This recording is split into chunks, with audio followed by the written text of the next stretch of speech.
Welcome to BISON Talks IMPACT, brought to you via the Total Nonstop Impact Network on YouTube, SoundCloud, Spotify, iTunes, or wherever you listen to your favorite shows. I'm your host, Bison, and today I am joined by the one and only Boricua Badass, Tasha Steelz.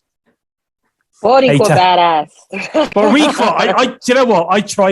I've been practicing trying to say it, right? And I think it's just my terrible English accent to your wonderful New Jersey accent. And I was really struggling. I'm like, how do you say that? I'm trying to get my tongue around it.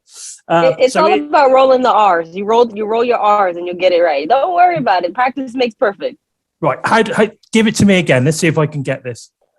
Boricua. Boricua.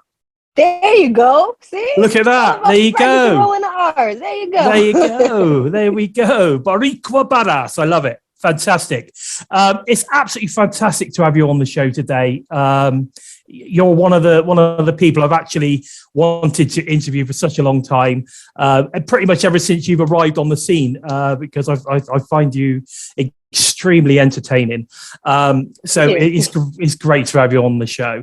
And to be fair, you've had an incredible run so far since joining, obviously, the fantastic locker room of Impact. Oh yeah. I've been bringing the flavor since 2020. Exactly. Now, can I ask you first off, what was it that attracted you to join an Impact Knockouts roster, and how did it come about? And the reason I asked that is because I would imagine you had interest from other parties as well. Oh yeah. So yeah, I've had my share in dipping in other divisions. Yeah. But it was just something about being at Impact, being backstage around all the ladies. Number one, majority of them are my friends anyway, but just being there, they just make you feel like you're just one of the girls just hanging out. You know, there's nobody big leaguing anyone. There's no one trying to outdo anyone. Everyone is there just to help each other out. And I'm sure it's like that in other divisions, but you know, there are those little competitions, you know, every little thing in between there. But at Impact with the knockouts, they really, truly, even if you're just an outsider looking in, they really, truly make you feel like you're one of them without even getting that official moniker, you know? So it was just so much fun hanging out backstage there. And when I got the opportunity to actually perform, which was, I think it was like around May 2019, I got to perform for the first time in Impact, and it was in Philly.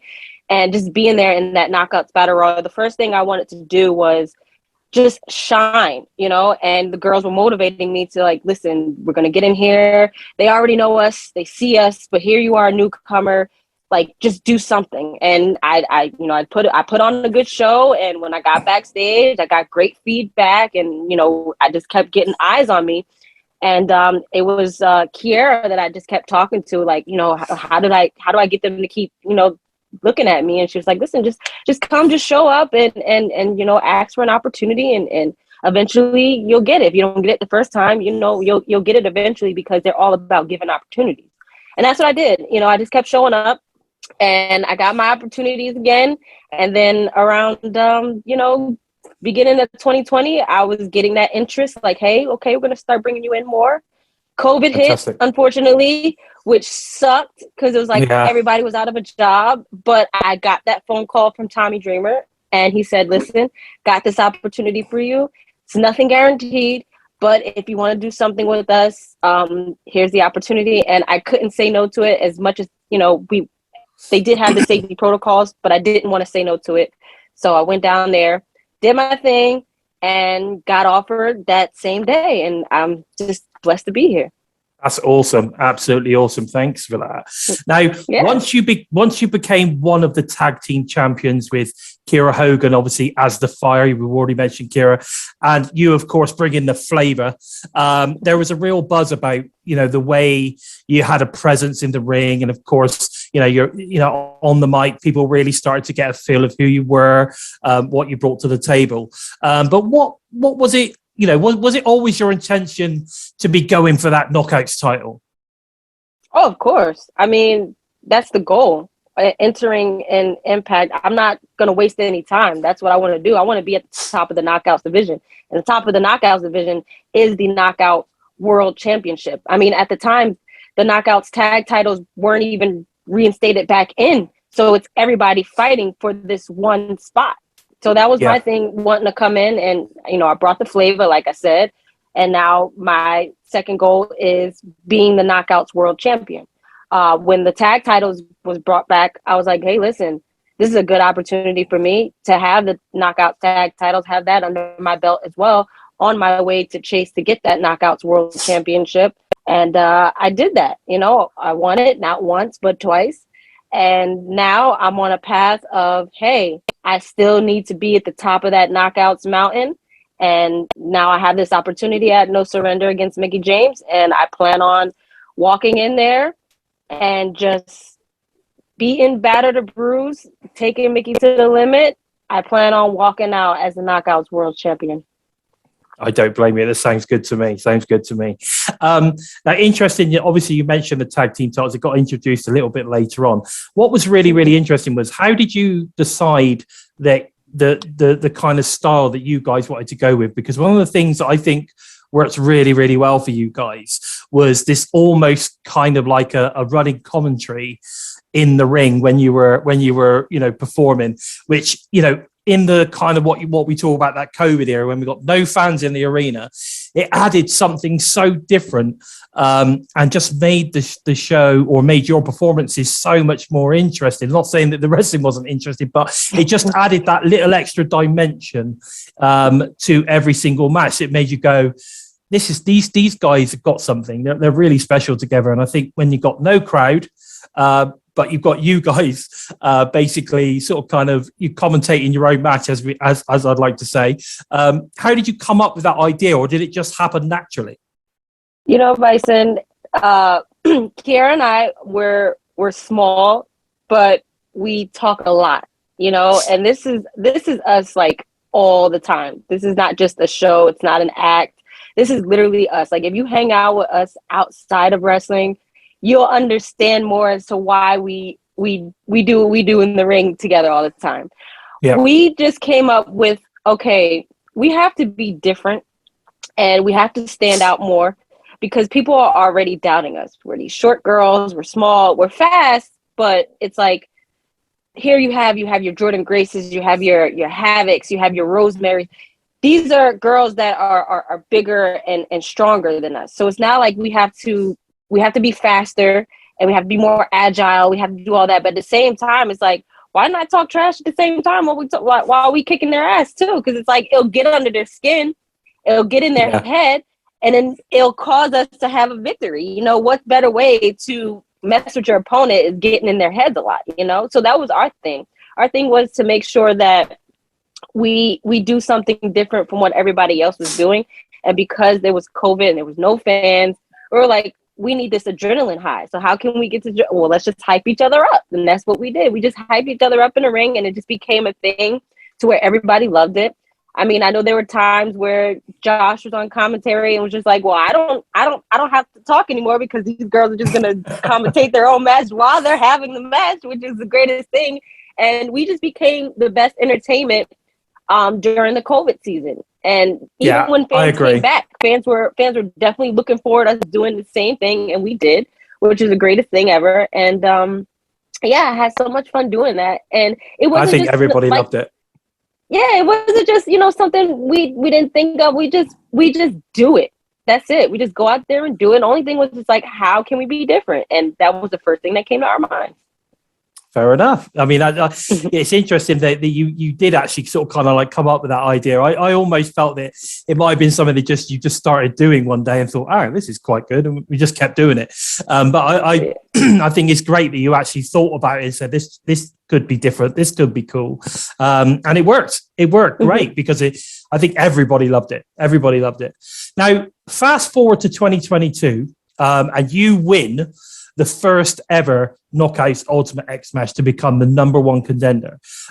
What were your thoughts at Hard to Kill before entering that ring, about to make history, whether you won or lost? It didn't make any difference whether you win or lose. At the end of the day, you were going to walk out of there making history. How did you feel before that match? For one, I said, I'm about to put my body through a whole lot that I've never put my body through before. I am about to climb a structure, and I've never had to do that in my career ever. I'm about to take a lot of falls, a lot of bumps. There's going to be girls stopping me from getting this X. A lot of things. My body is just going to go through it. So I had to just say a prayer just for my body alone, for me to just survive this Ultimate X. I kind of still feel it today, but it's a good feeling. It's so worth it. But I was just thinking that I have to do whatever it takes, by any means necessary. And that's just my theme of 2022. It's by any means necessary. I had to do whatever it took to get this X. You have your agile girls, you have your powerful girls, you have your scary girls, you have all these different types of women that are going to be in this match.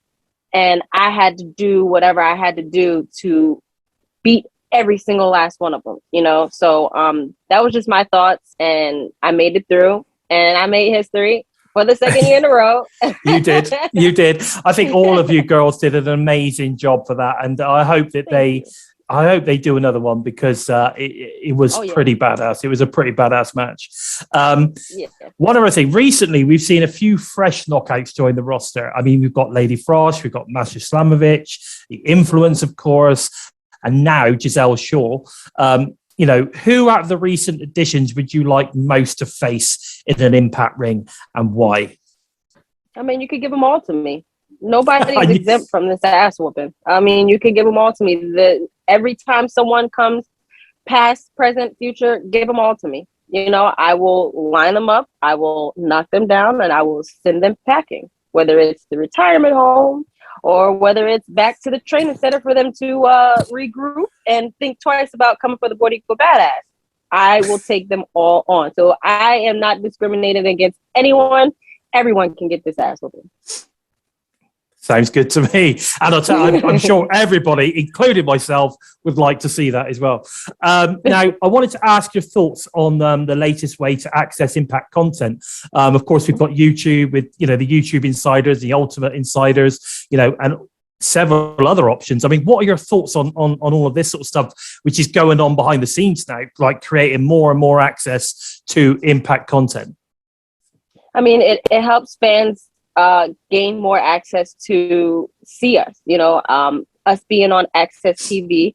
I know a lot of people don't have that. So now with this Impact Insiders, and then also the Impact Plus app, it gives more people to want to check us out, and they have more access to check us out. So yeah, I would advise everyone, if you want to see all this flavor, you got some options now. You certainly have, and I think certainly for us UK fans, having the option now to get involved with the YouTube Insiders or Ultimate Insiders has added an extra bonus to us, because unfortunately for us, we don't have any TV channel at the moment. That's not to say we won't have one in the future, because I know that the team at Impact will always trying to get their content on TV as much as possible. But I have to say, guys, if you've not checked it out, make sure that you do go and check out the YouTube, Insider or Ultimate Insider, whichever one is best for you. And of course, Impact Plus is still available as well. Now, I think it's safe to say you have made a huge impression on the Impact Knockouts roster, and obviously in a few weeks' time at No Surrender, we've already talked about you're going to be facing Mickie James, the current Knockouts World Champion. Can you let us know what you have in store for Mickie, and do you have any kind of words of, I don't know, disdain or anything that you want to, any sort of kind of, words of wisdom or anything you want to pass on? I know you said quite a lot this past Thursday, but I did say a lot Thursday, right? Mm-hmm.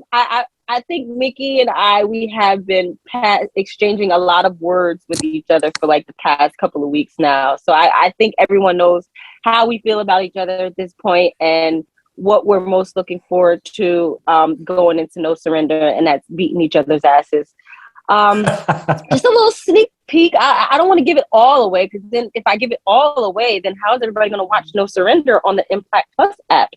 Well, that's true. What I'm basically going to do is that I'm going to work the hell out of Mickie James. Okay, now Mickie James, she has such a high career, 20 plus years, 10-time champion, combining with WWE and Impact. That's all well and dandy. But here I am, La Boricua Badass, the history maker, the Flavor Gang leader, the culture queen, all that in a bag of chips. I am going to go in there and I am going to work her like she has never been worked before. Okay. Now, she has said Deonna Purrazzo is one of her toughest competitors. Right. Her toughest competitor. I am going to be her toughest opponent. There's going to be a difference. I'm going to be the one that she will never forget. And nobody ever forgets Flavor. Okay. I got to practice saying "okra" as well. But there you go. I don't think I've quite got the. I think my voice might be just a little bit too low for it, but I'm going to practice. I'm going to practice. It's all practicing rolling your R's. That's it. You got to practice rolling the R's, and you'll get it. Yeah, we'll get there in the end. I'll tell you what I'm going to do. I'm going to practice it, and I'm going to video myself doing it, and I'm going to post it on Twitter for you. Let's see what you think. I love to see it. You need to give me a rate out of 10. That's what we need. I got you. Well, unfortunately, I think that's all we've got time for today. But it's been an absolute pleasure talking to you today. And I, for one, am looking forward to seeing what you have in store for us in 2022. But guys, please make sure you give this video a thumbs up. And if you're new to the TNI network, make sure you hit subscribe, smash the bell to never miss any of the great content coming out from us each and every single week. With all that said, I am Bison. And ladies and gentlemen, this is the #1 contender to the Knockouts title, Tasha Steelz. Take care, everyone.